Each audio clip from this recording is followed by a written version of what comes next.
नहीं है क्या अभी तक? वो रिया मोहित मिनट। देखो बुक लेके बैठना। Exercise 13.3 first morning question sir बता देता मैंने हूँ। ट्राई की थी। नहीं हुई होगी। नहीं, कुछ कुछ आ गए थे। देखो एक क्वेश्चन बताऊं फिर 13.1 का फर्स्ट बताऊं मैं एक बार। 13.3 तो 1 नहीं। हाँ 3 तो 13.3 का। Yes sir. चलो फर्स्ट बता ही देता हूँ एक बार। और आज क्लास थोड़ी लंबी लेंगे अपन।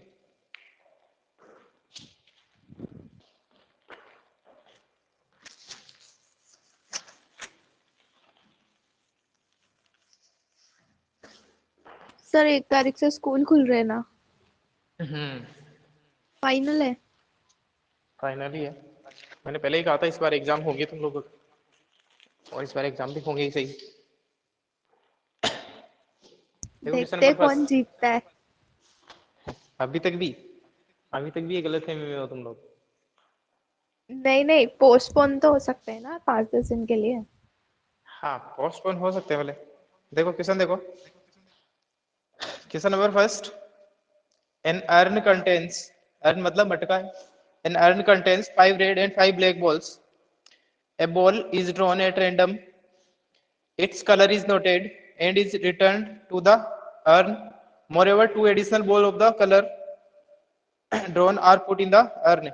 And then ball is drawn at random. What is the probability that the second ball is red? क्या है यहाँ पे? देखो एक मटका है जिसमें 5 रेड और 5 ब्लैक बॉल है। अब आप एक कोई भी एक बॉल निकालते हो, उसको उसका कलर नोट करते हो और वापस उसमें उस बॉल को रख देते हो। बट साथ ही साथ में उसको रखने के साथ में जिस कलर की वो बॉल आई थी उसी कलर की 2 एक्स्ट्रा बॉल और अपनी तरफ से उसमें रख देते हो। ठीक है। तो अपने को ये निकालना है कि जो सेकंड ड्रॉ में जो बॉल आएगी उसके रेड आने की प्रोबेबिलिटी क्या है। अपने को निकालना है व्हाट इज द प्रोबेबिलिटी। हाँ what is the probability that the second ball is red. तो सेकंड बॉल के रेड होने की अपने को प्रोबेबिलिटी निकालनी है। देखना क्या हो रहा है यहाँ पे। मान लो ये एक आपका मटका है जिसमें इनिशियली 5 रेड और 5 ब्लैक बॉल्स है। ये कंडीशन है इनिशियली। अब दो केस है यहाँ पे कि फर्स्ट बॉल या तो रेड आ सकती है या तो फर्स्ट बॉल ब्लैक आ सकती है। अगर मान लो फर्स्ट बॉल रेड आई, अच्छा फर्स्ट बॉल के रेड आने की प्रोबेबिलिटी क्या है? फर्स्ट बॉल के रेड आने की प्रोबेबिलिटी क्या है? 1/2। 1/2 है। ठीक है ना। और इसी तरीके से ये वाली जो इवेंट है फर्स्ट बॉल का ब्लैक आना, इसकी प्रोबेबिलिटी क्या है? 1/2। First black, 1/2। इसकी प्रोबेबिलिटी भी है 1/2। अब अगर मान लो फर्स्ट बॉल रेड आ गई, तो अब जो बॉक्स की कंडीशन होगी, जो अपना अर्न है उसकी कंडीशन होगी, उसमें क्या रहेगा?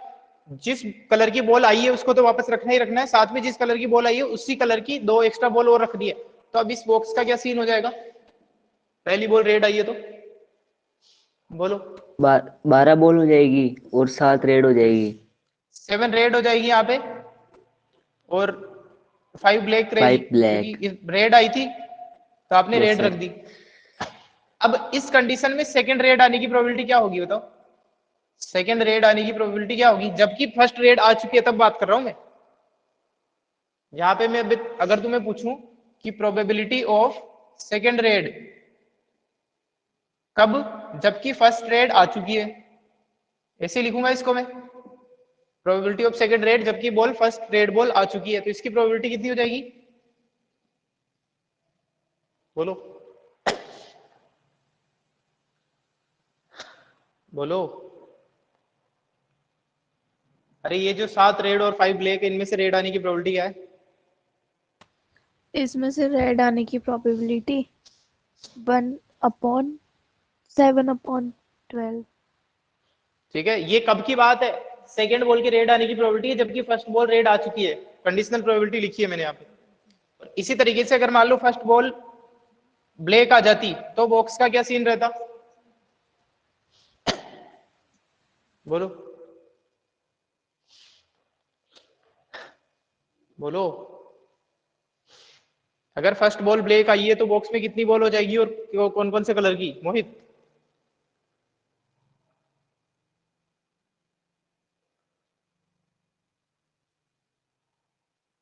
आवाज आ रही तुम लोगों को? Yes sir. Yes sir. तो फर्स्ट बॉल जब ब्लैक आ जाएगी तो कितनी बॉल हो जाएगी टोटल और कौन कौन से कलर की?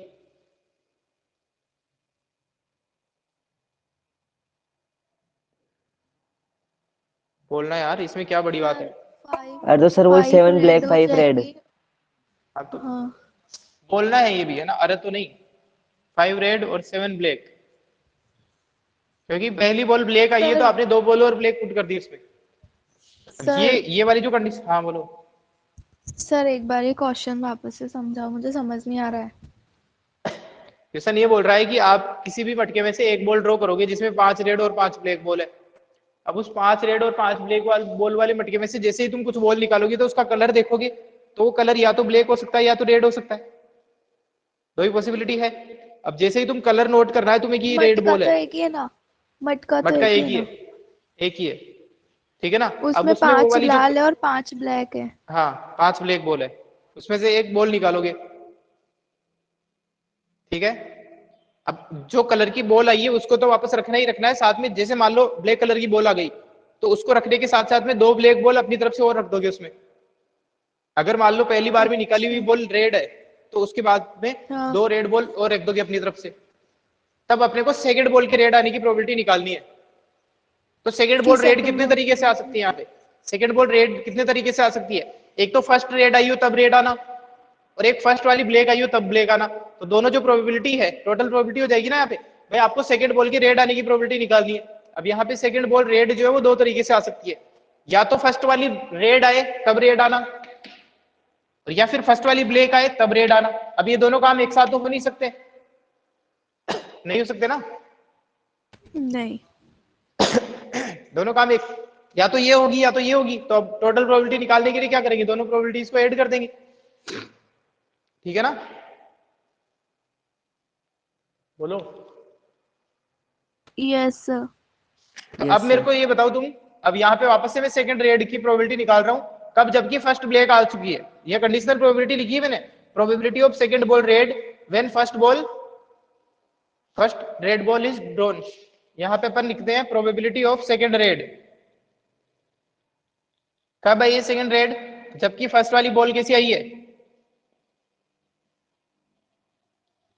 ब्लैक आई है। तो इसकी प्रोबेबिलिटी कितनी हो जाएगी अब सेकंड रेड आने की? बोलो। अरे बोल तो सही। Yes sir. क्या है इसकी प्रोबेबिलिटी? जब सेकंड रेड आए। हाँ तो कितनी है अब इसमें, कितनी बची है? इसमें 4 ही बची है ना? 4 ही नहीं बची है यहाँ पहली पे। ब्लैक का 5, 5/11।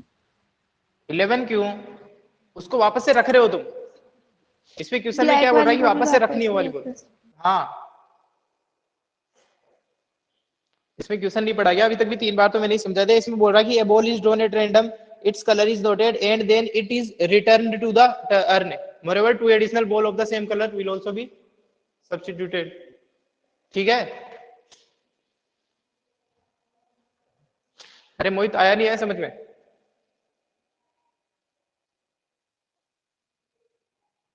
मोहित, मोहित आवाज आ रही है नहीं आ रही मेरी? यस सर आ रही है। तो सर बोलना अभी फिर, नहीं आ रही थी। चुपचाप क्यों बैठा है?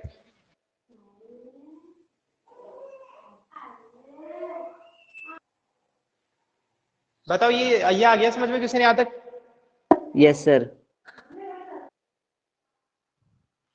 तो जब मेरे को अगर मान लो रेड बॉल की प्रोबेबिलिटी निकाली, अब मैं सिस्टमेटिक तरीके से करूंगा इसको। तो सिस्टमेटिक तरीके से कैसे करूंगा इसको? इस तरीके से लिख दूंगा कि मान लो लेट इवेंट इवन, अब दो कौन कौन सी इवेंट हो रही है इससे पहले? आप क्या करते हो कि किसी भी मान लो ए इवेंट की प्रोबेबिलिटी तुम्हें निकालनी है, तो ए इवेंट की प्रोबेबिलिटी, जो टोटल प्रोबेबिलिटी होती है ए इवेंट की, वो किस तरीके से निकालते हैं अपन? Probability of event into probability of A given event, into probability of E2 into probability of A given E2, इस तरीके से n इवेंट का सम जो उससे पहले होने वाली इवेंट है। तो इस रेड सेकंड बॉल के रेड आने से पहले दो इवेंट कौन कौन सी हो रही है, E1 और E2। E1 है फर्स्ट बॉल का रेड आना और E2 है सेकंड बॉल का रेड आना। अब इन दोनों के साथ में जो बाद में होने वाली इवेंट है सेकंड रेड, वो अलग अलग तरीके से हो सकती है। तो यहाँ पे अपन इस क्वेश्चन को ऐसे तो कर ही सकते हैं, लेकिन जो सिस्टमेटिक तरीका मैं आपको बता रहा था कि लिखने का तरीका ये होता है, तो ऐसे लिखना पड़ता है अपने को। लेट E1 जो इवेंट है वो रिप्रेजेंट कर रही है फर्स्ट इज रेड बॉल, या फिर red ball drawn in first draw. ये इवेंट है red ball in first draw, और E2 इवेंट है black ball in first draw. भाई जो दो E1 E2 है जो इससे पहले होने वाली है वो ये है अपने पास में, और एक अपन इवेंट A मान लेते हैं, ये है सेकंड बॉल इज रेड। तो आपने अपने को प्रोबेबिलिटी ऑफ A की निकालनी है। क्या निकालना है तुम्हें, सेकंड बॉल रेड होने की प्रोबेबिलिटी निकालनी है। क्वेश्चन तो समझ में आ गया होगा। Yes sir. तो यहाँ पे मैं कुछ डेटा लिख देता हूँ, पहले तुम लोग बताओ कि प्रोबेबिलिटी ऑफ E1 क्या है, प्रोबेबिलिटी ऑफ E2 क्या है। प्रोबेबिलिटी ऑफ E1 का मतलब फर्स्ट जो ड्रॉ है उसमें रेड बॉल का आना 1/2 1/2 है, हाँ। और फर्स्ट ड्रॉ में ब्लैक बॉल का आना, इसकी प्रोबेबिलिटी कितनी है 1/2। 1/2। अगर नहीं समझ में आता तो इस तरीके से लिख देता हूँ 5/10 दैट नहीं इज सर, आ गया ना 1/2। 1/2। इसी तरीके से ये भी आ जाएगा 1/2। और यही यहाँ पे अगर अपन लिखे, अब दो है यहाँ पे, ए इवेंट जो है ना सेकंड बॉल का रेड आना, वो दो तरीके से हो सकता है, और वो दो तरीके कौन कौन से हैं, probability of A given E1 दो तरीके से आ सकती है। रेड बॉल सेकंड जो है वो दो तरीके से आ सकती है, कि जब फर्स्ट बॉल रेड आई हो और फर्स्ट बॉल ब्लैक आई हो। तो ये क्या लिखा है मैंने, probability of A given E1, इसका क्या मतलब है, जब E1 हो चुकी हो। हाँ मतलब क्या हो चुका हो, अगर शब्दों में देखे तो इस एक्सपेरिमेंट रेड की बॉल वजह से। फर्स्ट ड्रॉ में रेड बॉल आ चुकी हो। हाँ, तब अपने को सेकंड की रेड आने की प्रोबेबिलिटी निकालनी है। यानी कि फर्स्ट बॉल रेड आ गई है तो तुमने दो रेड तो बॉल फिर और एक्स्ट्रा डाल दी, तो अब उस वाले 7/12 बॉक्स में 7 रेड। हाँ, 7/12 हो जाएगा। तो आ इसकी गया सर। प्रोबेबिलिटी है 7/12, यानी कि इसको लिख और लो। इसकी ये है प्रोबेबिलिटी, यहाँ पे लिख देता हूँ एक बार, probability of second ball to be red when first ball was red. ये है, इस चीज को रिप्रेजेंट कर रहा है।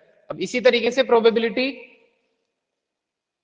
ऑफ ए गिवन E2, ये किस चीज को रिप्रेजेंट कर रहा है, ये मतलब पहले ड्रॉन में ब्लैक बॉल आ गई हो तब हाँ रेड बॉल आने तब की कितनी है, इसका आंसर प्रोबेबिलिटी, कितना है, तो 5/12 हो जाएगी, क्योंकि ये दो ये हो रेड जाएगा दो ब्लैक 5/12। डालेंगे तो ब्लैक रेड 5 ही रहेगी। तो अब अपन यहाँ पे रेड बॉल की प्रोबेबिलिटी निकालनी है। Therefore probability of event A, मतलब रेड बॉल के आने की टोटल प्रोबेबिलिटी हो गई है। कितने तरीके से आ सकती है रेड बॉल, कि जब फर्स्ट बॉल E1, ये टोटल प्रोबेबिलिटी का फॉर्मूला है, A given E1 plus probability of E2 into probability of A given E2। ये फॉर्मूला लिखा था क्या अपन, ऐसा कुछ फॉर्मूला लास्ट क्लास में, यस सर। ऐसे ही निकालते हैं टोटल प्रोबेबिलिटी, कि दो तरीके से आ सकती है। लेकिन दो तरीके से आने के लिए पहले इसका रेड बॉल आना जरूरी है, रेड बॉल आने के बाद में सेकंड की रेड आने की प्रोबेबिलिटी क्या है, प्लस फर्स्ट वाली ब्लैक आई और फर्स्ट वाली ब्लैक आने के बाद में सेकंड वाली रेड आने की क्या प्रोबेबिलिटी है, इस तरीके से लिखते हैं। ठीक है, तो इसका फॉर्मूला, और ये किस चीज को रिप्रेजेंट कर रहा है, ये रिप्रेजेंट कर रहा है टोटल प्रोबेबिलिटी को, रेड बॉल आने की टोटल प्रोबेबिलिटी को रिप्रेजेंट कर रहा है। दोनों डेटा है अपने पास में, तो सेकंड बॉल के रेड आने की प्रोबेबिलिटी हो जाएगी, E1 की प्रोबेबिलिटी कितनी है बोलो, E1 की 7/12 है ना, नहीं 1/2। शाबाश, 1/2 इंटू ए गिवन E1 हाँ तो केवल 7/12। 7/12 E1 की बताई हाँ। मैंने तो, अब आगे बताऊंगा ना सर वो तो। 1/2 2 2 × 5/12। 5/12, 5/12। तो ये हो जाएगा 24 24 अपॉन upon 12 12 12 1/2। 1 by 2 ये है प्रोबेबिलिटी, टोटल प्रोबेबिलिटी जो है red ball, second red ball इतने तरीके से आ सकती है। और ये अच्छा, एक बात समझना, थोड़ा सोच समझ के जवाब देना।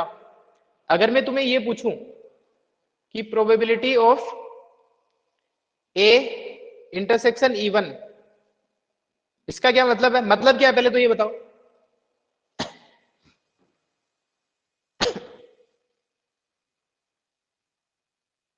बोलो। फिर even given even intersection A, मतलब ये दोनों इवेंट का साथ में प्रोबेबिलिटी निकालना चाह रहे हो। और यहाँ पे भी जब मल्टीप्लीकेशन थ्योरम लगाओगे तो यही बनेगा। Yes sir. इसको ये लिख सकता हूँ मैं? अरे ये तो बताया था ना यार, ऐसा मत करो कम से कम। यस हाँ सर लिख तो तुम सकते बताया हैं। ना। पढ़ते भी हो वास्तव में, या फिर ये वाला जो फॉर्मूला मैंने लिखा है इसको मैं ऐसे भी तो लिख सकता हूँ। प्रोबेबिलिटी ऑफ ए जो है यस सर लिख कि सकते हैं। ए इवेंट दो तरीके से हो सकती है, ई1 के साथ में यस सर प्लस ए और एक इवेंट दो E2 के तरीके से साथ हो में। सकती है ई2 के साथ में। बट यहाँ पे साथ जब में तुम लिखोगे तो सर ऑटोमेटिकली फिर E2 E to E to लिखा है यहाँ पे। तो अब तुम यहाँ पे लिख रहे हो, इसका मतलब या तो ये फॉर्मूला यूज करो या तो ये यूज करो, एक ही बात है दोनों का फॉर्मूला। बट यहाँ पे तुम्हें अंडरस्टैंडिंग से पता लगाना है कि इवेंट ए और इवेंट ई1 साथ साथ में होनी चाहिए। ए का मतलब ये है कि सेकेंड बॉल का रेड आने की प्रोबेबिलिटी निकालनी है, जबकि फर्स्ट बॉल रेड आ चुकी है, तो दोनों प्रोबेबिलिटीज को मल्टीप्लाई करना है यहाँ पे 1/2 7/2। भाई पहले तो वो होगी, पहले तो तुम ये देखोगे कि फर्स्ट बॉल रेड कितने तरीके से आ सकती है 1/2, उसके चांस ही हाफ है। फिर उन हाफ चांसेस में से रेड बॉल कितने तरीके से आ सकती है, फिर लिखोगे 7/12। एक क्वेश्चन अपन ने ऐसा ही तो किया था पौधे वाला। यस बोलो। सर। ठीक है, यस तो सर। ये फॉर्मूला यूज करो या ये फॉर्मूला यूज करो, एक ही बात है। ये होता है तरीका लिखने का कि अपने को इवेंट को नाम देना पड़ता है ताकि सिस्टम से चले। अदरवाइज मैं इस तरीके से भी लिख सकता था। ये वाला तरीका बताया होगा मैंने तुम्हें कि मान लो मेरे को क्या निकालना है, देख रहा अभी भाई, यहाँ पे मेरे को निकालना है प्रोबेबिलिटी ऑफ सेकंड रेड। ऐसे तो बिल्कुल ये तो देसी तरीका है, इससे तो करोगे तो गलत नहीं होगा, लेकिन थोड़ा प्रेजेंटेशन इससे ज्यादा बढ़िया लगता है। Probability of second red. अब सेकंड रेड कितने तरीके से आ सकती है? Probability of first red intersection then second red, दो तरीके से आ सकती है। Plus probability of first black intersection second red, ये है दो तरीके इसके रेड आने के। अब तुम फर्स्ट रेड और सेकंड रेड आने की प्रोबेबिलिटी कैसे निकालोगे कि फर्स्ट रेड आने की प्रोबेबिलिटी कितनी है 1/2 और सेकंड रेड फिर बाद में आने की प्रोबेबिलिटी कितनी है 7/2 12, और दोनों इवेंट एक साथ में हो नहीं सकती है, तो मल्टीप्लाई कर दोगे यहाँ पे 1/2 इंटू 7/12 प्लस यहाँ पे भी यही करते हो 1/2 इंटू 5/12। यही तो है वो, किया था इसे? बोलो। Yes sir. Yes sir. पढ़ाई वढ़ाई कर लिया करो।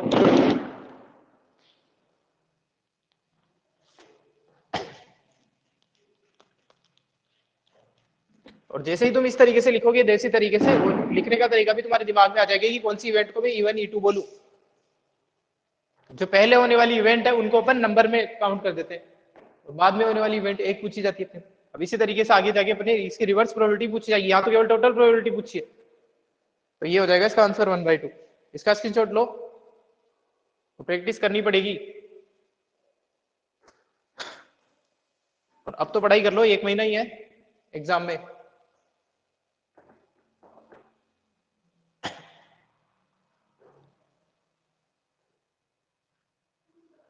इस बार कोविड ने भी कुछ खास साथ दिया नहीं तुम्हारा। हो गया ये? Yes sir sir. सेकंड वाला मत बताना, सेकंड वाला कर लिया। ठीक है, बताओ फिर कौन सा बताऊं? थर्ड बता दो। ठीक, थर्ड बताते हैं।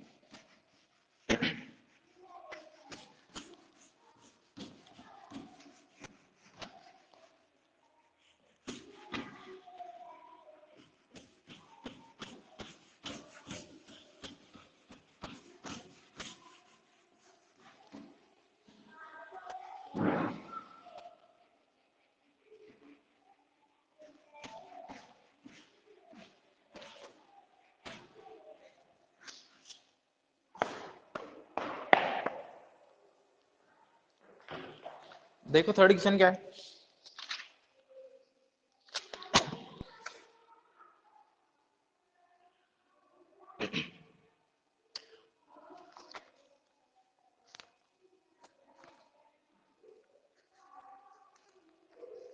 देखो ये है of the students in a college, it is known that 60% reside in hostel, 40% reside है ना, reside in hostel and 40% are day scholars not residing in the hostel. Previous year result report that 30% of all the students who reside in hostel attain a grade attain A grade and 20% of a day scholar attain A grade in their annual examination. At the end of the year, one student is chosen at random from the college and has A grade. What is the probability that the student is a hosteler? देखो अच्छा एक चीज ये समझो सबसे पहले कि अगर मान लो 60% है तो 60% का मतलब प्रोबेबिलिटी कितनी हो गई? परसेंटेज को प्रोबेबिलिटी में कैसे कन्वर्ट करते हैं? बोलो। Divide by 100। हाँ तो कितना आ जाएगा? 0.6। 0.6। 60% की बात कर रहा है ना कि 60% स्टूडेंट हॉस्टल में रहते हैं, इसका मतलब एक स्टूडेंट के सेलेक्ट करने पे उसके हॉस्टल में रहने की प्रोबेबिलिटी 0.6 है। समझ में आ रही बात? मान लो टोटल 100% स्टूडेंट है, उनमें से 40% जो है वो डे स्कॉलर है और 60% तो तो अगर मैं मान लो 40% वाले की 0.4 हो जाएगी ऐसे। हाँ एक मिनट रुको।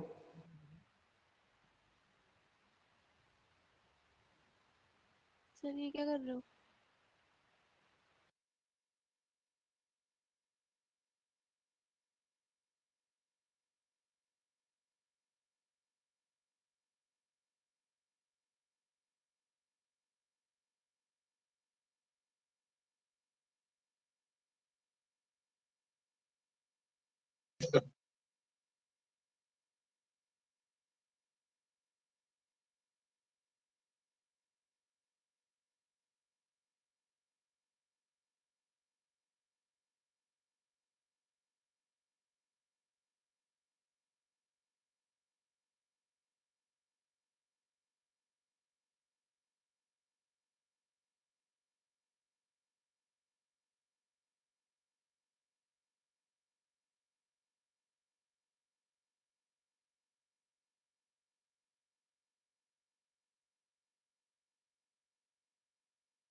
देखो आवाज नहीं सर सही से नहीं आ रही है।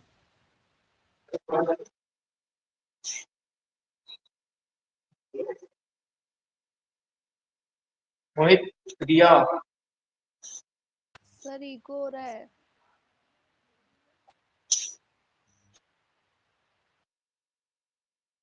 तुम लोगों की आवाज नहीं आ रही मेरे को। सर आपकी आवाज थोड़ी सर आपकी सही आवाज नहीं में आ रही। इको हो रहा है, खड़खड़ खड़खड़ आ रही है।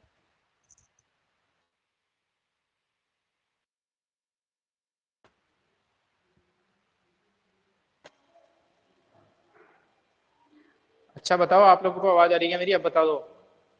आ रही है। यस ठीक है तो सर। बोलो फिर यार। देखो तो इस तरीके से इसका मतलब ये हो जाएगा, मान लो 60% हॉस्टलर है और 40% डे स्कॉलर है, तो अगर मैं इनमें से कोई एक स्टूडेंट सेलेक्ट करूं तो उस स्टूडेंट के हॉस्टलर होने की प्रोबेबिलिटी है 0.6। ठीक है ना, इसका ये मतलब है। तो परसेंटेज से अपन डायरेक्ट ही प्रोबेबिलिटी लिख देंगे। अपन पहले डेटा लिख देते हैं। of the total student, it is known that 60% are day scholar. पहले मैं ऐसे ही रो डेटा लिख देता हूं, है ना। जो टोटल है उनमें से 60% तो हॉस्टलर है,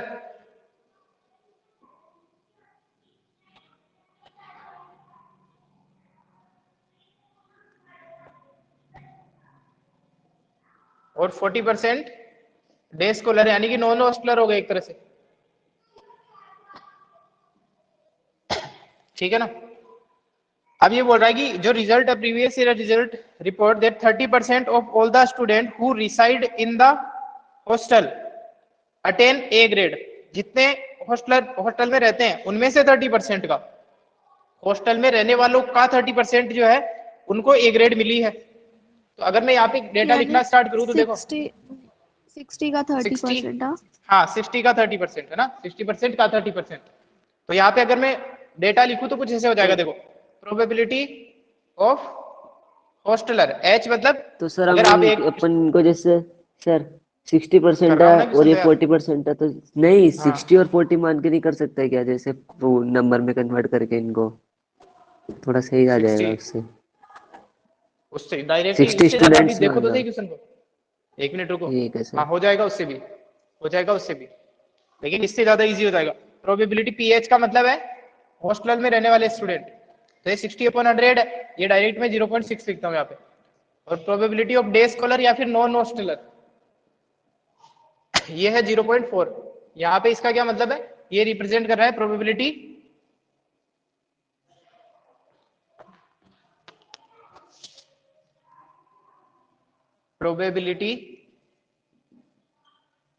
that student chosen is a hosteler। और इसका मतलब क्या हो गया, डे स्कॉलर होना। इसमें कोई दिक्कत है, बोलो नो सर। बोलो बोलो। तो अब आपको दे रखा है कि probability 30% of the student attain a grade, मतलब उस स्टूडेंट के ए ग्रेड आने की प्रोबेबिलिटी, जबकि वो हॉस्टल में रहता है, पी ए गिवन एच, ये कितनी हो जाएगी, हॉस्टल में रहने वालों में से कितनों के ए ग्रेड आ रही है, 30% के, तो प्रोबेबिलिटी कितनी हो 30 जाएगी, 0.3। 0.3 हो जाएगी। यानी कि ये किस चीज को रिप्रेजेंट कर रही है, probability of a student, probability of a student to attain grade A if he lives in hostel। अगर वो हॉस्टल में रहता है तो उसके ए ग्रेड आने की प्रोबेबिलिटी कितनी है, 0.3 है, क्योंकि 30% जो है ना हॉस्टल का, उसमें से बात हो रही है, ध्यान रखना इस चीज में, ठीक है। ये आ गया समझ में, बोलो। Yes sir. अच्छा इसी तरीके से अब जो इसने बात की बात बोली है, आगे क्या दे रखा है, हाँ and 20% of the day scholar attain grade ए। इसका मतलब कैसे लिखूं इसको, प्रोबेबिलिटी ऑफ ए ग्रेड जबकि वो डे स्कॉलर है, गिवन कितनी है, बी कितनी 0.2 है, हो जाएगी ना, 20% 0.2 तो हो जाएगी इसकी 0.3। प्रोबेबिलिटी। यानी कि जो बाहर रहते हैं उनके ए ग्रेड आने की, मान लो अगर बाहर रहने वाले जो स्टूडेंट है, मान लो टोटल स्टूडेंट 100 है, टोटल 100, अगर इस तरीके से करोगे, नंबर से करोगे तो भाई टोटल 100 स्टूडेंट है, जिनमें से 60 स्टूडेंट जो है वो हॉस्टल में रहते हैं और 40 स्टूडेंट जो है वो डे स्कॉलर है। अब इन 60 का 30%, 60 का 30% कितना हो जाएगा, 18, 18 हो जाएगा। हाँ हाँ। तो 18 स्टूडेंट जो है ना ए ग्रेड आता है, और इधर 40 में से 40 का 20%, 8, 8 हो जाएगा, बोलो। Yes sir. इन 8 स्टूडेंट के ए ग्रेड आती है, ठीक है ना। तो इसी तरीके से ये अपन डायरेक्ट यहाँ पे ये लिख रहे हैं, अगर परसेंटेज में लिखा गिनेंगे ना टोटल का, तो बात तो एक ही आ रही।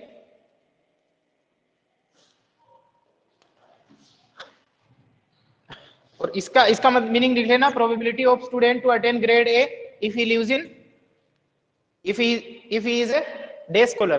ठीक है ना। अब आपको जो पूछा है वो निकालना है, बिल्कुल इजी क्वेश्चन है।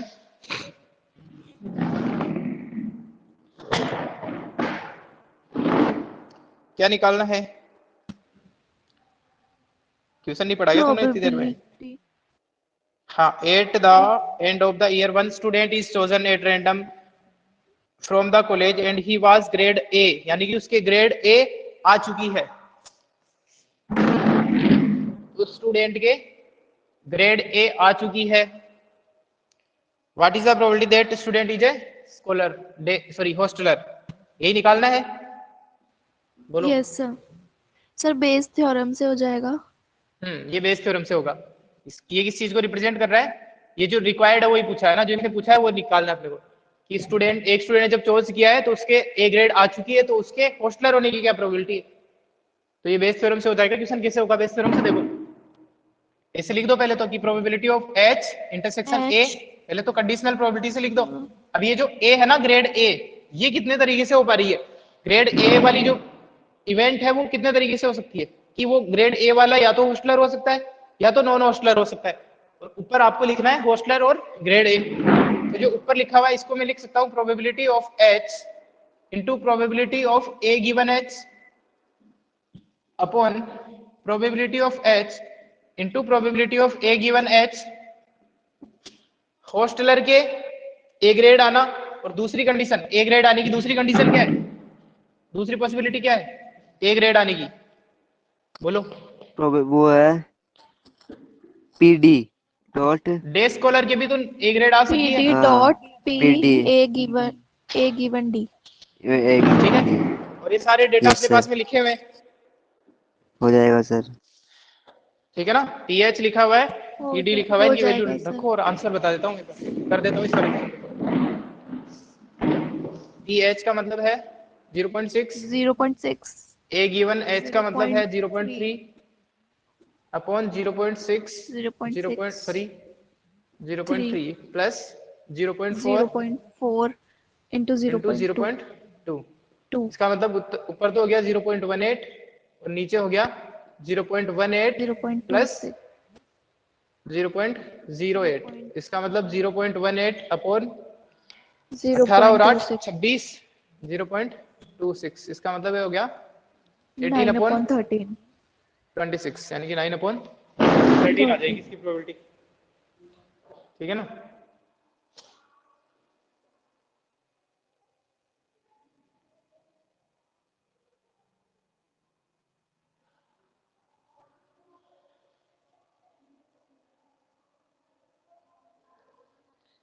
क्लियर है क्वेश्चन? फोर्थ हो जाएगा। हो जाएगा fourth. Yes sir. In answering A question multiple choice, ये ऐसा कुछ क्वेश्चन जो है ना इस बार का जो मॉडल पेपर है उसमें भी है। इस बार का जो मॉडल पेपर आया ना तुम्हारा, मॉडल पेपर डाउनलोड किए नहीं किए तुमने? ब्लूप्रिंट वगैरह कैसा पैटर्न आएगा? सर आ डेस्क चुका है वर्क तुम्हारा? आ गई क्या डेस्क वर्क का तो मार्केट में? पता नहीं है मेरे को, लेकिन आरबीएससी की वेबसाइट पे डेस्क वर्क तो आई गई होगी खैर। नहीं आई अभी तक शायद, है ना मोहित? बोले अदरवाइज ना। संजीव की नहीं आई। एक्सीलेंट ही आ गई है। संजीव की लानी हाँ है तुम? एक्सीलेंट आ गई। Sir yes sir. संजीव सही है ना? मेरे को नहीं आइडिया इस बारे में। बराबर ही है दोनों, उसमें क्या है फर्क? सर 10th में भी वैसे अगर संजीव में केवल से ज्यादा मिले थे इसलिए। वो तो क्वेश्चन ही इतने सारे देते हैं, वो इतनी सारी बुक बना के क्वेश्चन तो बुक में से आएंगे ना, सारे क्वेश्चन तो चेप देते हैं। और तो फिर हम सबसे बड़ी सर बात ये है डेस्क कि वर्क अगर ले मान आए लो, और कुछ नहीं पढ़े। हाँ मैं ये बोल रहा हूँ कि अगर डेस्क वर्क नहीं भी लाओ तो भी जो मॉडल पेपर और ब्लू प्रिंट है वो आरबीएससी की वेबसाइट है, वहां से डाउनलोड कर सकते हो तुम लोग, उसका प्रिंट आउट ले सकते हो। तो ये वाला सर क्वेश्चन उसमें मॉडल पेपर एक में है। देशवर हाँ का पहला मॉडल पेपर वही है, आरबीएससी की साइट वाला। अच्छा, वो एक वही आता होगा। हाँ पहला मॉडल पेपर सोल्ड। वो लेके तभी आना जब तुम्हें लगे कि हाँ इसको मैं सोल्व कर लूंगा। वो लाइन तो ही है वो करेंगे ही तो। ना सर सॉल्व। पहले बुक के क्वेश्चन करने हैं सारे, उसके बाद में डेस्क वर्क करना। Yes sir. सर डाउट कब बताओगे? हमारे स्कूल खुलते सर ही। बहुत सारे डाउट है सर हमारे। हाँ बता दूंगा डाउट। लेकिन सर हम क्या करेंगे, हम पूरे दिन थोड़ी आएंगे सर स्कूल। हाँ क्यों? सर। जैसे बुलाएंगे वैसे ही आओगे ना, तुम्हारे ऊपर अरे थोड़ी सर नहीं कंडीशन दे आएंगे, रहे। छुट्टियां रखेंगे हम तो। अब तो क्या करेंगे हाँ आके, हिंदी सर, इंग्लिश पढ़ते नहीं है। टाइम वेस्ट होता है सर स्कूल में। हम सिर्फ डाउट पूछने वो तो आएंगे। यार जैसा टाइम टेबल बना देंगे स्कूल वाले वैसे आना पड़ेगा तुम्हें। तो सर वो तो वैसे सर कोई नहीं आएगा, हम तो केवल मैथ के लिए आना चाहते हैं। हाँ। हाँ तो देख लेना जो भी है। तो ये वाला क्वेश्चन इस तरीके से हो जाएगा। फोर्थ बताना नहीं है, फोर्थ ट्राई कर लेना, मॉडल पेपर में भी है ऐसे। हो जाएगा फोर्थ तो।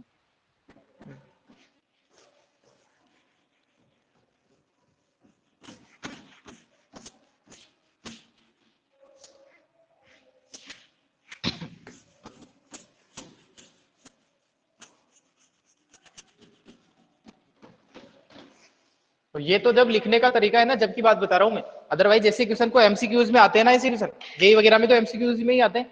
तो ऐसे क्वेश्चन को डायरेक्ट ऐसे ही करना होता है जैसे इसने बोला है अपने को।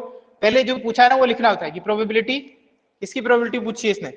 प्रोबेबिलिटी पूछी है स्टूडेंट के हॉस्टलर होने की, तो ऐसे ही लिख लेते हैं हॉस्टलर अपॉन उसके ए ग्रेड आने की उसके ए ग्रेड आई है, तो प्रोबेबिलिटी ऑफ हॉस्टलर निकालनी है। तो फिर ऐसे लिखते हैं अपन उससे ही, conditional probability upon probability of A. अब तुम्हें पता है कि जो ए ग्रेड है वो कितने तरीके से आ सकती है, नॉन हॉस्टलर की भी आ सकती है, हॉस्टलर की भी आ सकती है। तो ऊपर तो लिखोगे हॉस्टलर इंटरसेक्शन ए, और नीचे दो तरीके हैं कि एक तो ए ग्रेड आ सकती है हॉस्टलर के, और एक प्लस डे स्कॉलर की भी आ सकती है ए ग्रेड। अब तुम्हें डायरेक्ट ही पता चल जाएगा कि हॉस्टलर, और यहाँ पे मल्टीप्लाई करना है प्रोबेबिलिटीज को, है ना।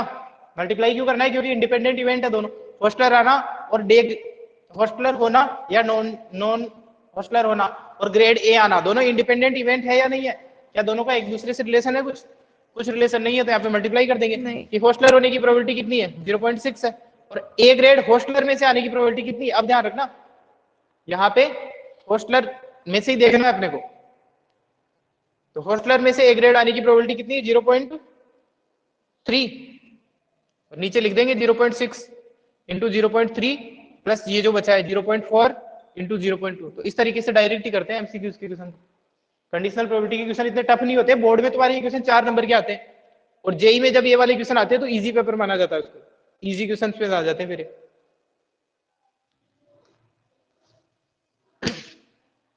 ठीक है ना। तो वैसे ही 4 नंबर का क्वेश्चन आता है फ्री के मार्क्स से, एक तरीके से देखा जाए तो एक बार क्वेश्चन समझ में आ गया तो करोगे क्या तुम ऐसे क्वेश्चन को, जब करोगे तो ऐसे रफली प्रैक्टिस करना लिखने की। जब ये समझ में आ गया तो फिर लिखने का तो तरीका तुम्हें आता ही है प्रेजेंटेशन में। इस वाले इवेंट को ए मान लो, अननेसेसरी बड़ा चढ़ा के लिखना है बस। हॉस्टलर में से सेलेक्ट होने की प्रोबेबिलिटी को एच मान लो, ए मतलब ए ग्रेड अटेन करने वाले की प्रोबेबिलिटी को ए मान लो, इस तरीके से लिखना है एक पेज का आंसर।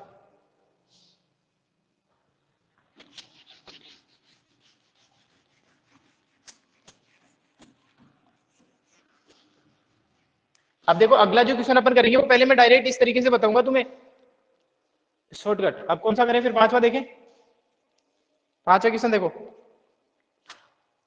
पांचवा क्वेश्चन पढ़ लेता हूं पहले मैं। पांचवा क्वेश्चन है, a laboratory blood test is 99% effective in detecting a certain disease when it is in fact present. 99% ऐसा होता है किसी लैब का कोई टेस्ट जो करता है, मान लो किसी डिजीज को अगर वो टेस्ट किया जा रहा है तो अगर वो प्रेजेंट है तब 99% रिपोर्ट सही देता है ना।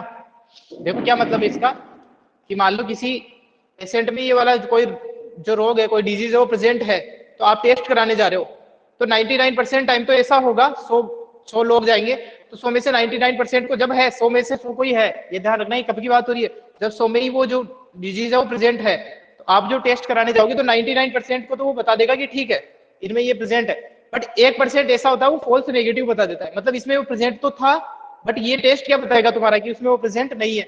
ये अभी के जो सिनेरियो है चल रहा है ना आरटीपीसीआर वगैरह का, उस पर क्वेश्चन बन सकता है इसका, जेई वगैरह में, तुम्हारे बोर्ड में तो आएगा नहीं। देखो समझ में आ रहा है क्वेश्चन की, एक लैब का जो टेस्ट है उसमें ये है कि मान लो जिनमें प्रेजेंट है उनकी बात बता रहा है, 99% इफेक्टिव है जबकि वो वास्तव में प्रेजेंट है तब। अदरवाइज 1% को वो फॉल्स नेगेटिव बताता है। फॉल्स नेगेटिव का मतलब ये होता है कि उनमें वो प्रेजेंट तो था बट बता क्या दिया, नेगेटिव बता दिया। आरटीपीसीआर में भी कई सारे केस में ऐसे हुए हैं कोरोना में कि जिनमें रिपोर्ट तो उनकी नेगेटिव आ गई और बाद में पता चला कि उनके जो लंग्स है वो डैमेज हो चुके हैं 85%, 90%। ठीक है ना? तो आगे बढ़ते हैं क्वेश्चन को। आवाज आ रही है आप लोगों को मेरी? Yes sir. सर। तो आगे देखते हैं, ये बोल रहा है a laboratory blood test is 99% effective in detecting at certain disease when it is infect present. However, the test is also yields a false positive result for 0.5% of the healthy person tested. इसका मतलब ये है कि 0.5% time ऐसा भी होता है कि उन बंदों में से, उन जो पेशेंट है उनमें वो था ही नहीं फॉल्स पॉजिटिव। फॉल्स पॉजिटिव और फॉल्स नेगेटिव में डिफरेंस होता है। फॉल्स पॉजिटिव का क्या मतलब है? मान लो आपके पास में 200 पेशेंट आए और इन 200 के 200 में ही वो जो डिजीज है वो था ही नहीं, एब्सेंट था। 200 पेशेंट आए और 200 के 200 में वो जो डिजीज है वो एब्सेंट था। बट ये जो टेस्ट है आपका वो क्या करता है? 0.5%, मतलब आधा परसेंट। आधा परसेंट कितना हो गया 200 का? 1। 1 हो गया। यानी कि इनमें से भी, जबकि ये सारे हेल्दी थे, इनमें से भी ये 1 को क्या बता देता है? पॉजिटिव बता देता है कि आप में तो ये वाला जो डिजीज है वो प्रेजेंट था। बाकी 199 के साथ में जस्टिस कर देगा कि ठीक है आप लोगों में नहीं था, तो ये नेगेटिव ही रिजल्ट दे देगा। यहां तक की कहानी समझ में आ रही है? बोलो। थोड़ी थोड़ी। थोड़ी थोड़ी समझ में आई है अभी तक मैंने जितना बताया उसमें से? Yes sir. ठीक है, चलो वापस से बताता हूँ एक बार। 99% ऐसा होगा जो आपका टेस्ट है वो प्रेजेंट, जिनमें डिजीज प्रेजेंट है उनमें से 99% को प्रेजेंट बताता है। बट मान लो प्रेजेंट है उसके बावजूद भी 1% फॉल्स बता देता है, नेगेटिव बता देता है। और जबकि मान लो प्रेजेंट ही नहीं है तो उसमें भी फॉल्स पॉजिटिव बताता है। 0.5% टाइम ऐसा होगा। ठीक है, चलो अभी आगे और क्वेश्चन पढ़ने के बाद और क्लियर हो जाएगा जब करेंगे इसको। आगे बढ़ा, इसमें लिखा हुआ भी है कि जो 0.5% है इसका मतलब समझ लो। अगर बुक है या नहीं है तुम्हारे पास में? बुक है क्या तुम है लोगों है के सर। ना? पास? है तो सर। इसमें यहां से क्वेश्चन आगे पढ़ना देखो। However, the test also yield a positive false positive result for 0.5% of the healthy person tested. Bracket में लिखा हुआ है that is if a healthy person is tested then with the probability of 0.005, probability को percentage में convert कर दिया है, that the test will imply he has the disease. वापस से पढ़ो इस ब्रैकेट को। that is if a healthy person is tested, अगर किसी हेल्दी पर्सन को टेस्ट किया जाता है इसका मतलब उसमें वो डिजीज नहीं है, हेल्दी पर्सन तो तभी हुआ। then the probability of 0.005% the test will imply he has the disease, यानी फिर भी वो उसको पॉजिटिव बता रहा है। आई बात समझ में? उसकी प्रोबेबिलिटी दे रखी है अपने को। अब आगे है if 0.1% of the population actually has the disease, इतने लोगों में तो एक्चुअली है, यानी कि मान लो अगर 1000 लोग हैं तो 1000 में से एक पर्सन में, पॉपुलेशन में वो डिजीज है actually. What is the probability that a person has disease given that the result is positive. अब इसको अपन करते हैं, देखो एक तो मैं रो तरीका बताता हूँ तुम्हें जल्दी से लिखने का, फिर उसको सिस्टमेटिक तरीके से लिखना तो कोई बड़ी बात है ही नहीं। अभी इस क्वेश्चन में इतनी बड़ी लैंग्वेज दे रखी है, देखो मैं सारी पॉसिबिलिटी वो लिख देता हूँ। एक बात बताओ मेरे को, बड़ा बड़ा लिखता हूँ थोड़ा, बिल्कुल समझ में आ जाएगा। प्रोबेबिलिटी ऑफ टेस्ट जब पॉजिटिव बताता है ना, test shows positive intersection when it is present.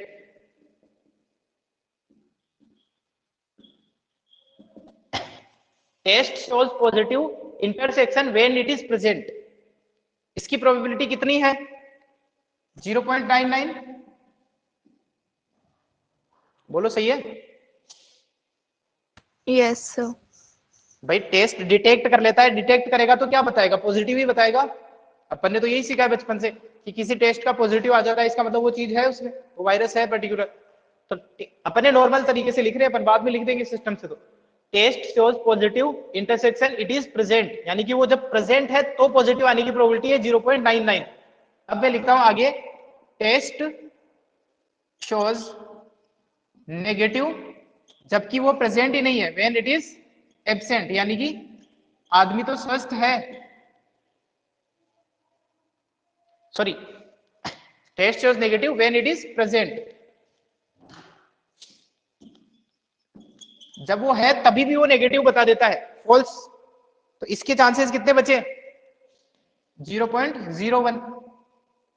ठीक है, 99 ऐसा कर रहा है तो 1% गलत कर रहा है ना वो। और 1% का मतलब कितनी प्रोबेबिलिटी हो गई? 0.001 हो गई। ये समझ में आ गया यहाँ तक? बोलो। Yes sir. Yes sir. वापस से रिपीट कर दूं मैं, टेस्ट अपना पॉजिटिव बताता है जबकि प्रेजेंट है, क्योंकि इसने बोला है कि 99% को अगर प्रेजेंट होता है ना उनमें डिटेक्ट कर लेता है ये। तो इसका मतलब जो बची हुई उसमें क्या कर रहा है, जो एक चांस 1.01% जो बचा है उसमें क्या कर रहा है, उसमें ये कर रहा है कि जिनमें प्रेजेंट है उनको भी ये नेगेटिव बता रहा है। अब आगे देखते हैं, आगे बोल रहा है कि however the test shows false positive, मतलब ये पॉजिटिव बता रहा है, test shows positive intersection it is absent. जब वो एब्सेंट है, जब है ही नहीं, हेल्दी पर्सन में भी जब टेस्ट किया गया तो भी 0.5% टाइम ऐसा हो रहा है, 0.5%, आधा परसेंट चांस ऐसा है कि तब भी वो क्या बता रहा है, उसको पॉजिटिव बता रहा है, जबकि एक्चुअल में तो डिजीज है ही नहीं। और इसकी प्रोबेबिलिटी कितनी है? 0.5%। मतलब बोलो, अरे बोलो जल्दी से। 0.05%, 0.5% दे रखा है ना। हाँ 0.5% है तो इसको 100 से डिवाइड कर दो, 0.005। 0.005। ये आ जाएगा। अब इसके साथ वाली कॉम्प्लीमेंट्री इवेंट बची है कि टेस्ट शोज नेगेटिव जबकि वो इट इज एब्सेंट। ऐसा कब होता है? जबकि वो नेगेटिव है और वो टेस्ट भी नेगेटिव बता रहा है। ऐसा कितनी बार हो रहा है? 1 में से माइनस कर दो इसकी भाई, 0.5, आधा परसेंट वो ऐसा कर रहा है कि जिनमें है ही नहीं उनमें भी बता रहा है। तो बाकी के जो 95%, 95 नहीं 99.5% जो बच्चे हैं बाकी, उनमें क्या कर रहा है वो? उनमें ये कर रहा है कि जो नेगेटिव उनको नेगेटिव ही बता रहा है। ठीक है ना? अरे ये लैंग्वेज समझ में आ रही है तुम्हें? अब तो आ रही होगी। वापस से बताऊं मैं इस चीज को कि जो आपका टेस्ट है, ये वाली तो बता दी, ये वाली लाइन को बार बार रिपीट करने का मतलब नहीं, इसको बताता हूँ कि जो टेस्ट है वो क्या करता है, जिनमें हेल्दी पर्सन है, जिनमें एक्चुअल में एब्सेंट है, हेल्दी पर्सन होने का मतलब एब्सेंट है, तो उनमें भी पॉजिटिव बता देता है। इसके चांस बहुत कम है, आधा परसेंट है, तो इसकी प्रोबेबिलिटी कितनी हो जाएगी? 0.005 हो जाएगी। तो बाकी क्या हो रहा है फिर इसके साथ में? बाकी ये हो रहा है कि अगर किसी में नेगेटिव एब्सेंट है तो उनको नेगेटिव ही बताता है, 99.5% चांसेस है। तो test shows negative intersection it is absent. इसकी प्रोबेबिलिटी कितनी है? कितनी बची? प्रोबेबिलिटी कितनी बची? 0.99, 0.095। प्रोबेबिलिटी पूछ रहा हूँ, प्रोबेबिलिटी पूछ रहा हूँ। 0.095 है। 995। दोनों को जोड़ने पे एक आना चाहिए। 1 में से माइनस करेंगे तो 99 हो जाएगा। दोनों को एक यस सर। 1 में से माइनस करते तो बन रहा होगा ना यार, क्या करते हो तुम ऐसे? यस इतने yes over sir. Confident yes भी मत सर। हो कि वैसे ही हवा में तीर चलाने लग जाते हो। अब निकालते जो इसने पूछा है। अब इसने पूछा क्या? अच्छा, एक ही चीज दे भी रखी है कि 0.1% of the population actually has the disease. 0.1% actually has the disease, यानी कि ऐसे पेशेंट जिनमें वो एक्चुअली प्रेजेंट है, यानी कि जो वास्तव में इस रोग से पीड़ित हैं, एक्चुअली प्रेजेंट है, उनका परसेंटेज कितना है? 0.1% ऐसे हैं टोटल में से जिनमें ये प्रेजेंट है। तो एक बात बताना, probability of disease is present, यहां पे क्या लिख रहा हूं मैं? Disease is present. इसकी प्रोबेबिलिटी क्या है?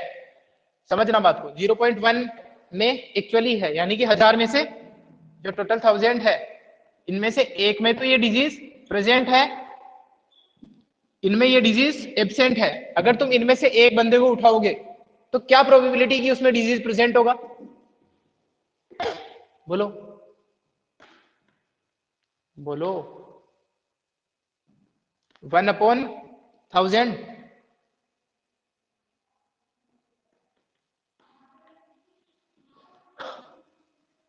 नहीं आ यस रहा तो सर। मना तो क्या क्वेश्चन करो में सब मिक्स हो रहा है सर।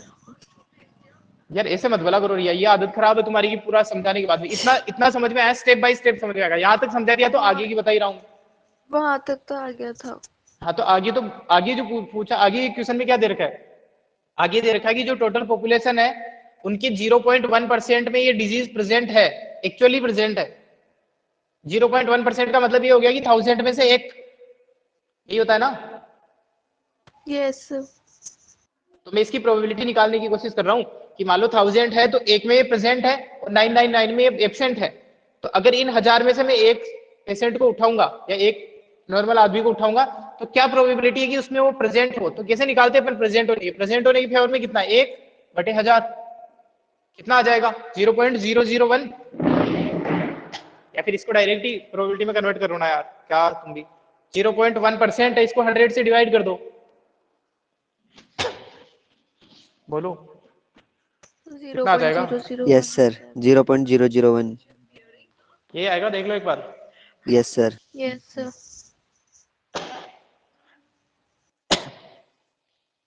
ठीक है, क्वेश्चन समझ में आ गया? Yes sir. अब इसने पूछा क्या उसकी बात करते हैं, ठीक है। अब इसने पूछा है अपने को, what is the probability that person has disease given that the test shows positive. बिल्कुल सिंपल सी बात है कि गिवन तो क्या है, टेस्ट शोज पॉजिटिव, टेस्ट ने तो क्या दिखा दिया है, पॉजिटिव दिखा दिया है। प्रोबेबिलिटी किसकी निकालनी है, बोलो बोलो। कि कि जो उस पर्सन पर्सन को उसको डिसीज डिजीज है। है हाँ, तो यानी उसका कि रिजल्ट डिजीज प्रेजेंट पॉजिटिव है, है। डिजीज प्रेजेंट है या फिर, हाँ डिजीज हाँ प्रेजेंट होने की डिजीज प्रोबेबिलिटी निकालनी प्रेजेंट। है, जबकि टेस्ट ने पॉजिटिव बताया, तो ये अपने को निकालना है। यही तो डिजीज पॉजिटिव बताएगा तभी तो हाँ, डिजीज प्रेजेंट होगी। ऐसा नहीं है ब्रो, उल्टा भी है। ये क्या समझ रहे हो फिर इस क्वेश्चन में? तो ये सर जिसमें समझ गया नहीं है है ना। उसको भी बता रहे हैं सर। हाँ हाँ हाँ, पता है सर। जिसमें वही प्रेजेंट तो है उसको पागल भी है। नेगेटिव बताया जा रहा है, और जिसमें है वास्तव में उसको भी नेगेटिव बताया जा रहा है। तो और एक्चुअली ऐसे ही हाँ होते हैं हाँ टेस्ट जो है, यस सर। जो तुम्हारे सामने अभी आरटीपीसीआर का चल रहा है, वो तो उसकी तो एक्यूरेसी बहुत कम है। Yes sir. तो अब इसको आ करते गया हैं सर क्वेश्चन को। समझ में। तो यस सर। हाँ, बहुत बढ़िया, आ जाना चाहिए अब तो अब निकालते हैं अपन प्रोबेबिलिटी। कंडीशनल प्रोबेबिलिटी का फॉर्मूला लगा दो यहाँ पे, डिजीज प्रेजेंट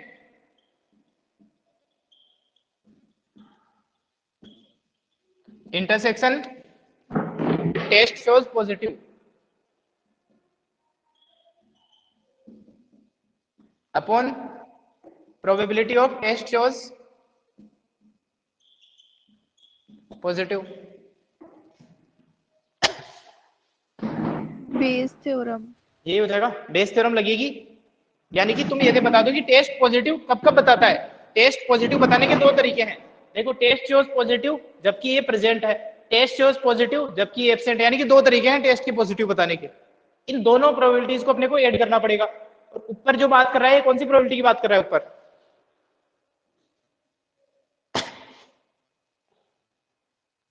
बोलो।